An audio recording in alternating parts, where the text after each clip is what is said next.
US authorities say a man has died after being shot by federal agents in Minneapolis.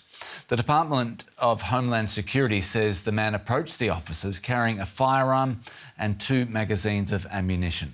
The incident comes less than 3 weeks after the fatal shooting of Renee Good, which sparked protests across the city. Thousands of immigration and customs enforcement, or ICE, agents have been deployed to the city as President Donald Trump intensifies his nationwide campaign to deport immigrants. This video circulating on social media shows several federal agents surrounding a person on the ground and hitting him multiple times. Then gunshots are heard.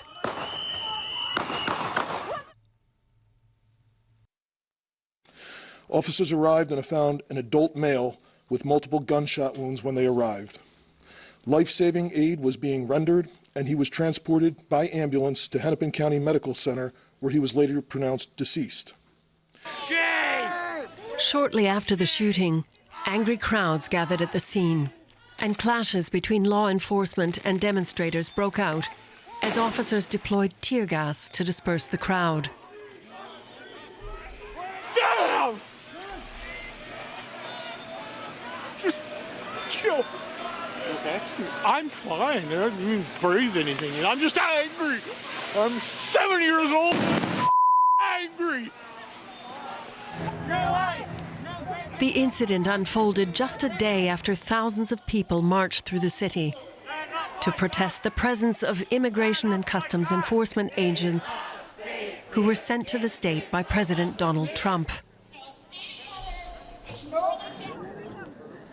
It also comes less than 3 weeks after the fatal shooting of Renee Nicole Good, an event that has already ignited widespread demonstrations across Minneapolis. Law enforcement claims the ICE officer who fired did it in self-defense. I'm Gregory Bovino. Fearing for his life and the lives and safety of fellow officers, a Border Patrol agent fired defensive shots.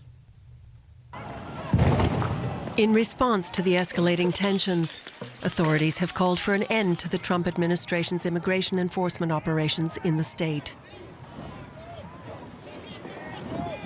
Donald Trump, I call on you once again. Remove this force from Minnesota. They are sowing chaos and violence. We've seen deadly violence from federal agents again and again and again. And I call on all Americans to see the decency that this state is exhibiting and the horrific cruelty, unprofessional, absolute abomination that is passing for what these ICE agents are doing on our streets. I have done nothing wrong! Trump has accused Minnesota officials of inciting insurrection, a condition he has said justifies sending U.S. soldiers to the city. Now, moments ago, Minneapolis authorities held a press conference where Mayor Jacob Frey announced the city had filed for a temporary restraining order, which would halt ICE operations. He also said he had requested assistance from the National Guard to help support city police officers to try and keep the peace. Our community is tired. Our officers are tired. Our businesses are tired. And this additional support is necessary. And again, the chaos that we are seeing is caused directly by ICE, Border Control, and this federal administration. Ethan Bearman is an adjunct professor at Loyola Law School of Los Angeles, who we often turn to at these really tense moments in the United States. Ethan, good to talk to you again. You're from Minneapolis yourself. What are people telling you about the situation in your hometown? Yeah, I've been on the phone all day today with friends and family in Minneapolis. People are very upset. They're very frustrated.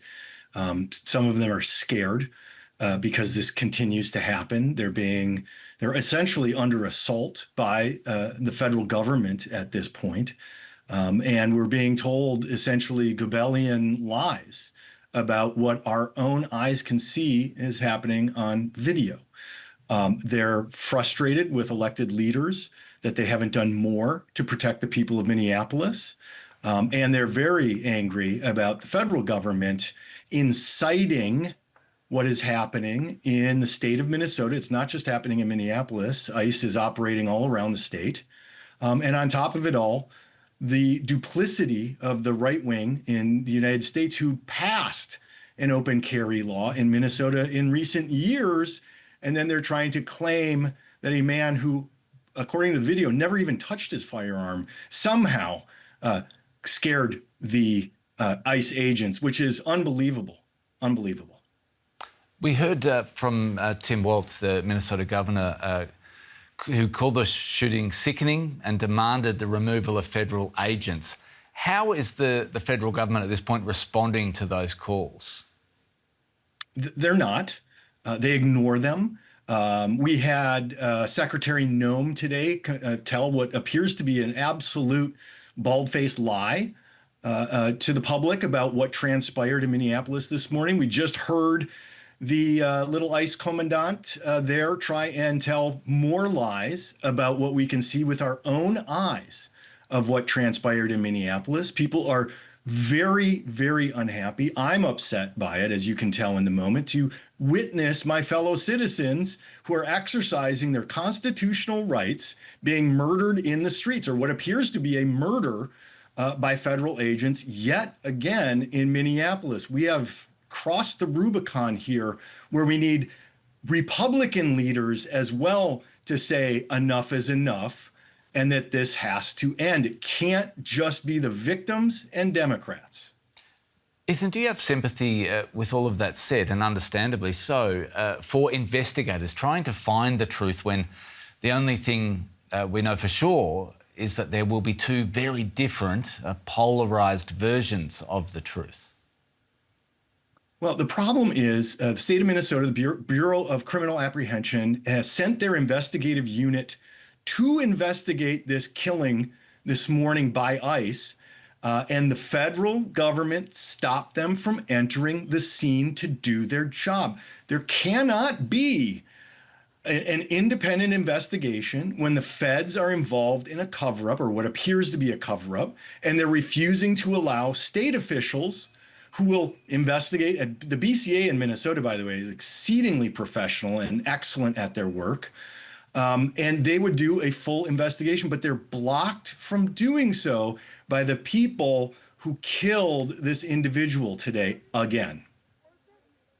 Ethan Bearman, we'll leave it there, Adjunct Professor at Loyola Law School of Los Angeles. Thanks so much for your time.